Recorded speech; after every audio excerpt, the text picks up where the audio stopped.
Hello, my dear students. How are you all? Hope that everything is fine. So, today I have brought you top 10 tricky questions that are really tricky and are going to come in your NTSC GTSC examinations that will boost up your studies. So, give a like to the video and share the video as much as you can. Please focus up to, until the end. Question number 1. Give an example of an organism in which gene is composed of RNA and not DNA. So, you have seen the first question on the board. So, what is the meaning of this question? एक ऐसा organism का नाम देना है जिसका genetic material जो है the genetic material is composed of what composed of RNA and not DNA. Name one organism which is whose gene is composed of genetic material is composed of RNA, जिसका genetic material सिर्फ RNA से बना हुआ हो और इसमें कोई DNA ना हो. तो वो ऑर्गेनिज्म यूजुअली हम लोग देखते हैं कि जेनेटिक मटेरियल जो है our genetic material human being का जेनेटिक मटेरियल क्या चीज़ से बनता है DNA से बनता है. But here we should have to give an example of organism which is composed of RNA. Okay, so ऐसा ऑर्गेनिज्म क्या है? This organisms are viruses. Virus जो होता है for example tobacco mosaic virus जिसको हम लोग TMV बोलते हैं, tobacco mosaic virus. Okay, influenza virus, influenza virus, SARS virus, SARS, SARS का जो वायरस होता है वो virus. So any virus, this the virus of the genetic material of the virus जो होता है वो क्या चीज से बनता है? This are composed of RNA and not DNA. So the correct answer is on your board.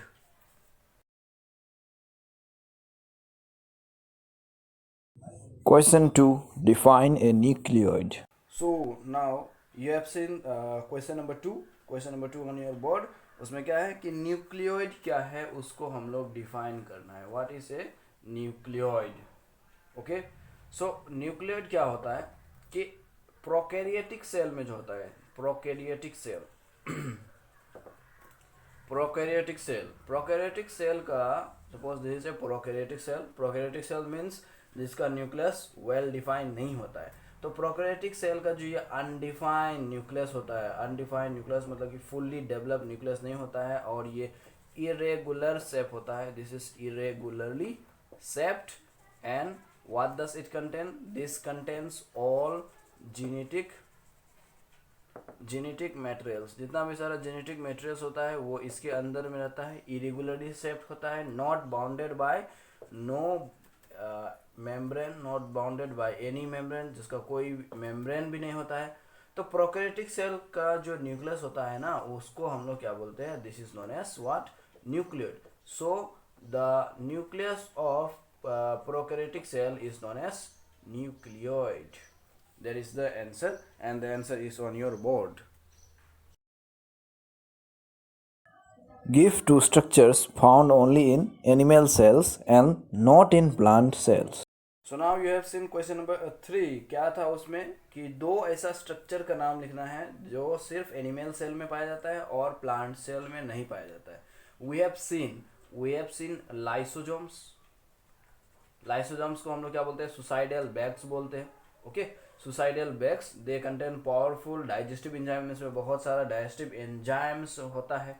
Number second is the centrosome. Centrosome का फंक्शन क्या है? Centrosome contains centrosome is responsible for cell division in case of animals and lysosome जो है it is in animals. And lysosome क्या function करता है? They are known as suicidal bags of the cell. They contain powerful digestive enzymes होता है इसके अंदर में जो माइक्रोब्स या कोई भी फॉरेन पार्टिकल्स अगर बॉडी का अंदर में एंटर करता है तो उसको डाइजेस्ट कर देता है, उसको मार डालता है. So these two structures are found only in animal cells. Okay, so this answer you can see on your board. Now let us move. Question 4. Why is virus an exception to cell theory? Now, the fourth question you have seen on the board. क्या बोला गया है इसमें कि virus जो है वो cell theory में एक्सेप्शन है क्या? The cell theory was proposed by, किसने प्रपोज किया था? Proposed by Schleiden, MJ Schleiden and Theodor Schwann. these two persons gave the cell theory. Schleiden was a German botanist and Theodor Schwann was a German zoologist. They two gave the cell theory. इन दोनों ने cell theory propose किया था. Now virus जो है, virus एक exception है. So the answer is yes, virus is an exception to cell theory. क्यों ऐसा है? Because we have seen in the cell theory कि पहला पोस्टुलेट जो है सेल थ्योरी का, उसमें क्या है कि all living organisms are composed of cell and cell product. मतलब जितना भी सारा लिविंग ऑर्गेनिज्म है वो सेल और सेल प्रोडक्ट से बना हुआ है. But here in the case of virus we can not say whether it is living और नॉन लिविंग, बिकॉज वायरस जो होता है, virus is an interconnecting link और इंटरमीडिएट मानते हैं हम लोग between living and non-living. Virus is interconnecting link और intermediate between living and non living. मतलब ये लिविंग भी इसको नहीं बोल सकते, नॉन लिविंग भी नहीं बोल सकते. We can not say whether it is living और non living. Why? Because it is living only when, कब ये जिंदा इसको मानते, it enters a host cell. Host cell means the cell on which it attacks. मतलब जिसमें ये जाकर रहता है उसको हम लोग क्या बोलते हैं? होस्ट सेल बोलते हैं. तो जब ये कोई एक दूसरा बॉडी का सेल में घुस जाता है, एंट्री कर लेता है, तब वो लिविंग हो जाता है. And when it is in the outside the host cell, outside a host cell, then it is non-living in nature. So viruses are exceptions to cell theory. Question 5. Place a decelled egg in a concentrated salt solution for about 5 minutes. What do you observe? When we place a decelled egg in a concentrated salt solution for 10 minutes, what do you observe? क्या दिखाई देगा जब हम लोग एक डीसेल्ड egg को concentrated salt solution में 5 minute के लिए रखेंगे तो हमको क्या ऑब्जर्वेशन मिलेगा? सो पहले तो हम लोग को जानना पड़ेगा कि what is a deshelled egg. Deshelled egg क्या होता है? ओके, तो सेल क्या होता है? This shell is the outermost hard covering of an egg. Egg का जो सबसे ऊपर का आउटरमोस्ट हार्ड कवरिंग जो होता है उसको हम लोग क्या बोलते हैं? सेल बोलते हैं. This is known as cell. And it is made up of, ये सेल जो है it is made up of what? It is made up of mainly calcium carbonate से बना हुआ रहता है. तो डीसेल्ड का मतलब क्या है? The removal of this cell. ये जो सेल है, ये ऊपर का जो सबसे कवरिंग है, छिलका जो होता है, इसको रिमूव कर देने का प्रोसेस को हम लोग क्या बोलते हैं? डीसेल्ड एग बोलते हैं. So how can now this be remove? इसको कैसे हम लोग रिमूव कर सकते हैं? It can be removed by dissolving egg in hydrochloric acid for 10 hours almost. Okay, how can this be removed? How can this cell be removed? ये जो egg का जो ऊपर का सबसे हार्ड आउटर मोस्ट कवरिंग है, इसको हम लोग कैसे रिमूव कर सकते हैं? We can remove this by placing this egg in hydrochloric acid for 10 hours. 10 hours hydrochloric acid में डिजॉल्व करके रखेंगे, तब क्या होगा? ये जो आउटर मोस्ट कवरिंग है ये एकदम पूरा हट जाएगा और फिर इसका ऊपर में क्या होगा? It will be covered by a very thin semi permeable membrane. तो ये ऊपर का हार्ड आउटर मोस्ट कवरिंग जो है it will be remove, hard outer most covering will be remove, हट जाएगा और फिर सिर्फ एक सेमी परमेबल, मतलब बहुत ही थिन सेमी परमेबल मेम्ब्रेन से कवर किया हुआ ही बचेगा. ओके, अब अगर ऐसा, this is known as now deshelled egg. Now if we put this deshelled egg, इसको अगर हम लोग डालते हैं एक सॉल्ट सॉल्यूशन में, कंसंट्रेटेड सॉल्ट सॉल्यूशन में डाल देते हैं. ठीक है, this is the egg and here is the concentrated salt solution. This is very much concentrated salt solution. इसमें मतलब क्या है? सॉल्ट का कंसंट्रेशन बहुत ज़्यादा है. Concentrated salt solution, salt concentration is very much high and water का जो कंसंट्रेशन है it is very much low. But ये एग में क्या है?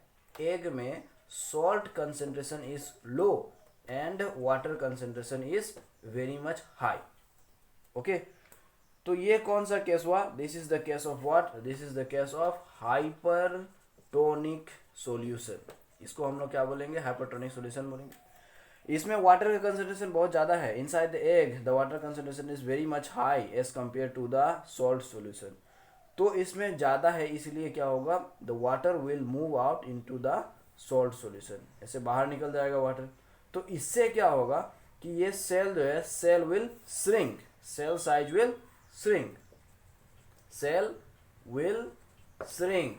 So what will be the answer? If we put a D cell egg in a salt solution, the cell will shrink.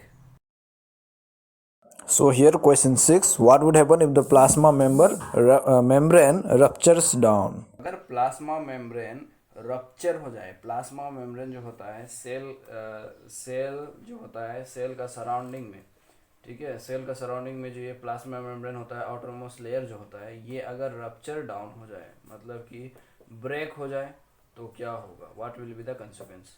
Okay, we know that कि cell और इसका outermost surrounding environment जो है, इसमें एक्सचेंज ऑफ मटेरियल्स कैसे होता है? It occurs by the help of this plasma membrane with the process of diffusion, osmosis, ये सब सारा प्रोसेस से क्या होता है कि एक्सचेंज ऑफ मटेरियल्स हो पाता है between the cell and the surrounding environment, cell और सराउंडिंग एनवायरनमेंट में। मतलब सेल को कोई भी चीज़ अगर ज़रूरत पड़ता है, कोई भी न्यूट्रिएंट या मटेरियल ज़रूरत पड़ता है, तो वो यही प्लाज्मा मेम्ब्रेन के थ्रू से क्या होता है? अंदर लेता है। एंड द वेस्ट मटेरियल्स, जो वेस्ट मटेरियल होता है या एक्सेस मटेरियल्स होता है, वो किसके थ्रू बाहर एलिमिनेट करता है? वो भी ये प्लाज्मा मेम्ब्रेन के थ्रू ही बाहर एलिमिनेट करता है। सो अगर ये प्लाज्मा मेम्ब्रेन नहीं होता, then what will happen? So exchange of materials क्या होगा? नहीं हो पाएगा, कोई भी एक्सचेंज ऑफ मटेरियल्स नहीं हो पाएगा। There will be no exchange of materials between the cell and the surrounding environment. And so waste materials जो है, इसमें वेस्ट मटेरियल्स जो है वो क्या होगा? एक्यूमुलेशन होते रहेगा, एक्यूमुलेशन ऑफ वेस्ट मटेरियल्स। मतलब सेल के अंदर में जो वेस्ट मटेरियल रिलीज होगा, मेटाबॉलिक वेस्ट प्रोडक्ट्स बनेगा, वो सब क्या होगा? सेल में ही स्टोर करके रख लिया जाएगा, वो बाहर एलिमिनेट नहीं हो पाएगा। And that will be toxic for the cell also, and the cell will not be able to take nutrients from the surrounding. मतलब बाहर से जो सराउंडिंग एनवायरनमेंट है उससे कोई न्यूट्रिएंट्स अंदर भी नहीं ले पाएगा। So what will happen? The cell will loss, क्या होगा? The cell will loss its protoplasmic contents. मतलब इसका प्रोटोप्लाज्म जो है, प्रोटोप्लाज्मिक कंटेंट्स, सेल के अंदर में जो प्रोटोप्लाज्मिक होता है, लिविंग पोर्शन होता है, इसमें जो जितना भी सारा कंटेंट्स है, जितना भी सारा हार्मोन्स होता है, एंजाइम्स होता है, शुगर, वाटर, मिनरल्स, सॉल्ट होता है, ये सब क्या होगा? ये सब आस्ते आस्ते ये लॉस करने लगेगा, खत्म होने लगेगा। And so ultimately the cell क्या होगा? The cell will die. Question 7, write two conditions required for osmosis. क्या है इसमें कि conditions required for osmosis, osmosis के लिए क्या क्या कंडीशन है वो बताना, इसेंशियल कंडीशन जो है वो बताना है। तो what is mean bye osmosis? Osmosis क्या होता है? Osmosis is the movement of water molecules, क्या है? Movement of water molecules across a semi permeable membrane. इसको हम लोग क्या बोलते हैं? ऑस्मोसिस बोलते हैं। नाउ इसके लिए क्या है कंडीशंस होना चाहिए? First condition is that the water molecules must move from high concentration to low concentration. ठीक है, जो ये सेमी परमिएबल मेम्ब्रेन है, जिससे क्या होगा? जिससे अभी ऑस्मोसिस होगा, वो सेमी परमिएबल मेम्ब्रेन के दोनों साइड में क्या होना चाहिए? कंसंट्रेशन डिफरेंस होना चाहिए, एक कंसंट्रेशन ग्रेडियंट होना चाहिए। So there must have to be, there क्या होना चाहिए? What is required? There must have to be a concentration gradient. What is mean by concentration gradient? मतलब डिफरेंस ऑफ कंसंट्रेशन जो होता है उसको हम लोग बोलते हैं कंसंट्रेशन ग्रेडियंट। तो इस साइड में ये जो सेमी परमिएबल मेम्ब्रेन है, दिस सेमी परमिएबल मेम्ब्रेन, इसका ये साइड में क्या होना चाहिए? हाई कंसंट्रेशन होना चाहिए, और इसका दूसरा साइड में क्या, ऑपोजिट साइड में क्या होना चाहिए? लो कंसंट्रेशन होना चाहिए। ओके, तभी ये जो है water molecules this will be able to move from high concentration to low concentration. So there must have to be a concentration difference of water molecule. एक साइड में हाई होना चाहिए, another side must have should have low concentration. Second point is that there must have to be a semi permeable membrane. तो osmosis कब कहलाएगा? The moment of water molecules will be known as osmosis only when it passes through a semi permeable membrane. ये semi permeable membrane एक होना चाहिए. So these two are the conditions required for osmosis. 8. Big organisms like human beings are multicellular.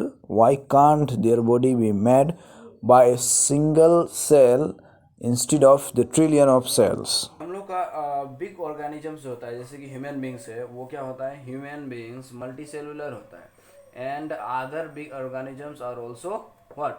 Multicellular. तो ऐसा नहीं हो सकता क्या कि अगर हम लोग का बॉडी जो है वो एक ये जो ह्यूमन बॉडी होता है, दिस ह्यूमन बॉडी ये एक बड़ा सेल, ठीक है, एक बहुत बड़ा सेल सिर्फ एक सेल से ही बने. Is it not possible? Okay, question समझ में आ रहा है? Human beings are multicellular. Human beings and many other organisms are multicellular. बहुत ज़्यादा ही सेल होता है, number of cell trillion cells होता है. In human beings around 70 trillion cells होता है, सॉरी 37 ट्रिलियन सेल्स होता है अप्रोक्सीमेटली इन ह्यूमन बींग्स. तो ये जो है इतना 37 ट्रिलियन सेल्स, इस ये ऐसा इतना सारा ना होकर के सिर्फ एक बहुत बड़ा एक ह्यूमन बॉडी का साइज का सेल, उससे क्यों नहीं बन सकता है ह्यूमन बींग्स का बॉडी? ओके, तो इसका आंसर होगा कि no, it is not possible. क्यों? क्योंकि अगर ये सेल अगर ये ह्यूमन बॉडी सिर्फ एक सेल से ही बनता है, तब क्या होगा? ये जो सरफेस है, दिस सरफेस और इसका जो ये वॉल्यूम है, surface by volume, surface area मतलब ह्यूमन बींग्स का सरफेस एरिया बाय वॉल्यूम का जो रेशियो है, okay, ratio of surface area by volume, ये क्या हो जाएगा? मतलब एक ही सेल से अगर बनेगा तो क्या होगा? एक ही सेल का सरफेस एरिया तो क्या होगा? This will be very much small. Surface area बहुत कम होगा और वॉल्यूम जो है, सोच लो हम लोग का ह्यूमन बॉडी का वॉल्यूम कितना होता है. This is very much big as compare to the surface area. Surface area बहुत कम हो जाएगा और इसका जो ये वॉल्यूम है, वॉल्यूम क्या हो जाएगा? बहुत ही ज़्यादा हो जाएगा. सो रेशियो जो है, ये दोनों का रेशियो जो है, ये क्या होगा? The ratio of surface area by volume will be very much minimum. बहुत मिनिमम हो जाएगा वॉल्यूम दोनों का, मतलब कि it will be low, very very low. And so surface area कम होने के कारण से क्या होगा? इसका जो अंदर में यहाँ पर जो बॉडी पार्ट्स होगा, बॉडी ऑर्गन्स होगा, क्या क्या क्या क्या बहुत सारा ऑर्गेनेलिस होगा, ये सब को फूड मटेरियल्स उतना नहीं मिल पाएगा. ठीक है, there will be no efficient supply of materials और nutrients to each and every body parts. मतलब कि पूरा एकदम बॉडी पार्ट्स जो है उसमें क्या होगा? ये पूरा बॉडी पार्ट्स में उसमें न्यूट्रिएंट्स सप्लाई नहीं हो पाएगा. Efficiently nutrients will not be able to supply. And so क्या होगा? This organism will simply die. यहाँ पर कोई बॉडी पार्ट में अगर न्यूट्रिएंट सप्लाई नहीं होगा तो ये ऑर्गेनिज्म क्या होगा? It will obviously get die. Question 9. Why do vegetable vendors sprinkle water on their fruits and vegetables in their baskets? So question number 9 you have seen just now on the board.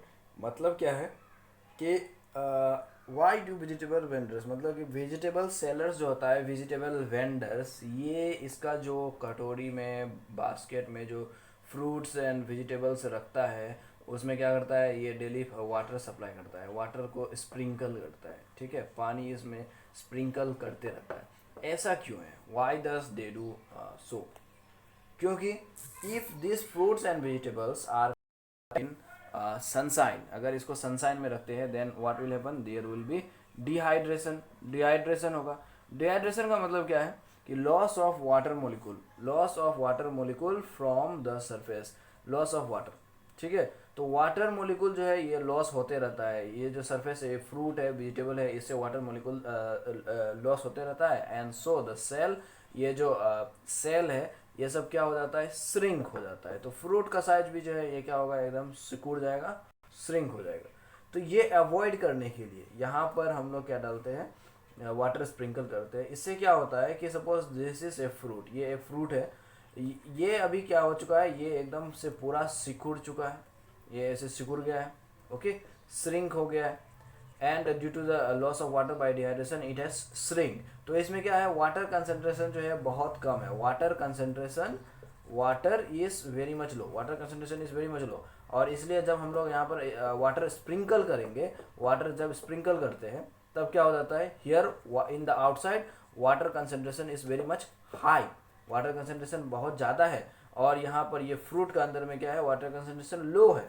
तो क्या होगा ना, यहाँ पर water concentration ज़्यादा होने के कारण से the water will go into inside the cells of the fruit, each and every cells of the fruit water घुस जाएगा, और फिर क्या हो जाएगा, ये जो है this will become normal in its size, the cell will swell, the cell will return to its original side. Okay, see the answer.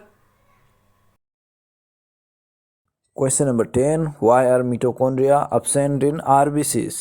Mitochondria जो होता है वो आरबीसी में क्यों नहीं होता है? Why is mitochondria absent in RBC?